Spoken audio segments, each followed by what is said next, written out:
বাংলাদেশ সফররত মালদ্বীপের পররাষ্ট্রমন্ত্রী আব্দুল্লাহ শহীদ বলেছেন, চুক্তির ভিত্তিতে দৃঢ় কাঠামো তৈরি করে বাংলাদেশ থেকে কর্মী নিয়োগ দেবে মালদ্বীপ।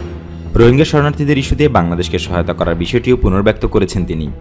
মঙ্গলবার রাজধানীতে রাষ্ট্রীয় অতিথি ভবন পদ্মায় দ্বিপক্ষীয় আলোচনা শেষে আয়োজিত এক যৌথ প্রেস ব্রিফিংয়ে মালদ্বীপের পররাষ্ট্রমন্ত্রী এইসব কথা বলেন। আব্দুল্লাহ শহীদ বলেন, আজ আমরা দুটি স্মারকে স্বাক্ষর করছি। বাংলাদেশ থেকে জনশক্তি নিয়োগের জন্য একটি দৃঢ় কাঠামো স্থাপনের মাধ্যমে দুই দেশের মধ্যে জনশক্তি নিয়োগের বিষয়ে সমঝোতা স্মারক রয়েছে। দুদেশের ফরেন সার্ভিসের কর্মকর্তাদের প্রশিক্ষণের বিষয়ে সহযোগিতার লক্ষ্যে মালদ্বীপের ফরেন সার্ভিস ইনস্টিটিউট এবং বাংলাদেশের ফরেন সার্ভিস একাডেমির মধ্যে দ্বিতীয় সমঝোতা স্মারকটি স্বাক্ষরিত হয়েছে বলে জানান তিনি। আলোচনায় বাংলাদেশের পররাষ্ট্রমন্ত্রী ডক্টর এ কে আব্দুল মোমেন এবং মালদ্বীপের পররাষ্ট্রমন্ত্রী আব্দুল্লাহ শহীদ নিজ নিজ দেশের প্রতিনিধিত্ব করেন। আব্দুল্লাহ শহীদ বলেন, বাংলাদেশি কর্মীদের মৌলিক অধিকার নিশ্চিত করার জন্য কাগজপত্র ছাড়া কর্মীদের নিয়মিত করার উপর জোর দিচ্ছে মালদ্বীপ। বর্তমানে মালদ্বীপে প্রায় ৮০,০০০ বাংলাদেশি কাজ করছেন।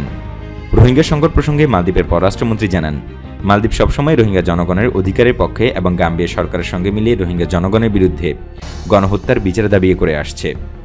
পররাষ্ট্রমন্ত্রী আব্দুল মোমেন জানান, বাংলাদেশের স্বাধীনতার সুবর্ণ জয়ন্তী ও মুজিব বর্ষের আয়োজনে মার্চে মালদ্বীপের প্রেসিডেন্ট ইব্রাহিম মোহাম্মদ সালিহ বাংলাদেশ সফরে আসবেন।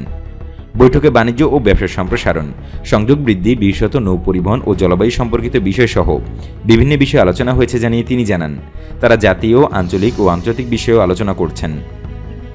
আব্দুল মোমেনের আমন্ত্রণে সরকারি সফরে গত সোমবার বাংলাদেশে আসেন মালদ্বীপের পররাষ্ট্রমন্ত্রী।